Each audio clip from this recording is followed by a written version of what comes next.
सी catastrophic insurance नाम से ही पता चल रहा है कि ये किसी टाइप की मास डिजास्टर है ना। आप इस पिक्चर में भी देख सकते हैं कि यहाँ पे लगता है कहीं क्लाउड ब्रस्ट हुआ है, बाढ़ आई है अचानक से और पहाड़ का एक मेजर हिस्सा निकल गया।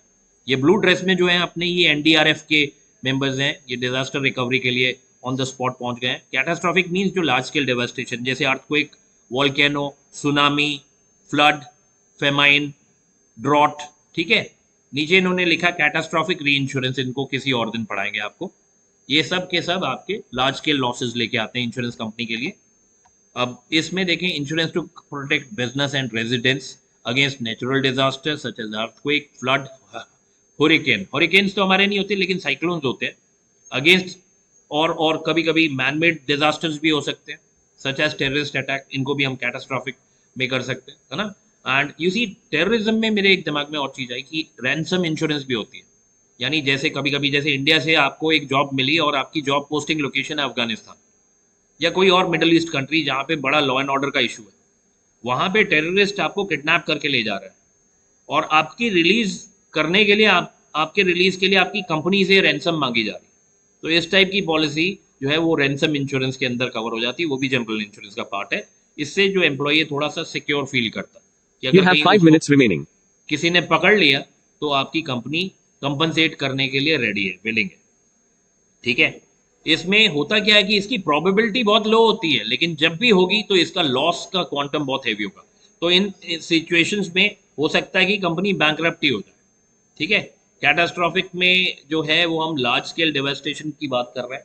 नेचुरल हैजार्ड्स आजकल बड़े कॉमन हो गए हैं। आपका इकोलॉजिकल इम्बैलेंस जो है ना, क्लाइमेट चेंज जो है वो बहुत डिस्टर्बेंस लेके आ रहा है। कोस्टल सिटीज जो हैं वो ऑलवेज सुनामी से बड़ी फ्रीक्वेंटली हिट हो रही हैं। जो सेंट्रल पार्ट है वो ड्रॉट से फंस रहा है। जो हिली एरिया है वहाँ पे अर्थक्वेक, क्लाउड ब्रस्ट बड़ा कॉमन हो रहा है। तो ये फ्रीक्वेंसी बड़ी बढ़ गई है। फ्रीक्वेंसी बढ़ने के साथ ह्यूमन लॉस भी बढ़ रहा है। तो अगर हम ऐसे ही ट्रेंड देखें तो ये it is suppose to be a very important area. इसको काम करने की ज़रूरत है। इंश्योरेंस कंपनीज अभी इसको बिल्कुल बेसिक तरीके से देखती है, लेकिन इसमें बहुत रिसर्च की ज़रूरत है ताकि हम रिसर्च से ये सारी चीज़ों में प्रोडिक्शन थोड़ी अच्छी कर पाएँ और वो प्रोडिक्शन के हिसाब से हम अपने प्रोडक्ट्स को और बेटर बना पाएँ और कॉस्ट इफेक्टिव बना पाएँ। देखें अभी हो क्या रहा है, क्योंकि ये बड़ा सिलेक्टिव प्रोडक्ट है, हर कोई नहीं लेता है, तो इसकी कॉस्टिंग बढ़ी जाती है। कम कस्टमर आएंगे।